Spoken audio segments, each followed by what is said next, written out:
पुराने वाले ठीक है सर। जितेंद्र सिंह जी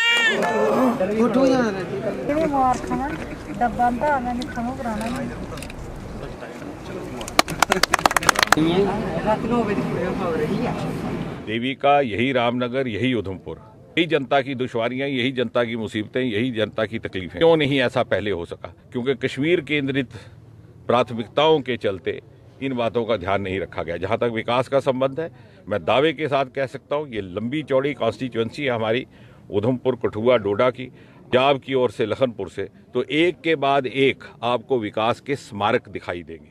पहला इंटरस्टेट ब्रिज कीड़िया गंडियाल 70 वर्ष से उसकी मांग चल रही है। पहला हाईवे हार्ट विलेज निर्माणित होने जा रहा है। उत्तर भारत का पहला बायोटेक पार्क लखनऊ के बाद घाटी में, पहला सीड प्रोसेसिंग प्लांट जो 3 प्रदेशों के लिए काम में आएगा, जम्मू कश्मीर, हरियाणा, हिमाचल प्रदेश, पंजाब। मेडिकल कॉलेज, उससे आगे जाइए इंजीनियरिंग कॉलेज, उससे आगे जाइए यूनिवर्सिटी जी है जो लेकिन आप उधमपुर में प्रवेश करते हैं तो वही देवी का, वही आस्था, वही गंगा मैया की बड़ी बहन जिसको हम पूछते रहे, लेकिन 70 वर्ष से क्यों चिंता नहीं की गई। और इसलिए मैंने कहा कि हमारा सौभाग्य है कि हम पिछली कोताहियों का प्रायश्चित कर रहे हैं, उसका काम भी आरंभ होने वाला है। ये पुल आपने आज देखा, इसको लोकार्पित कर दिया गया।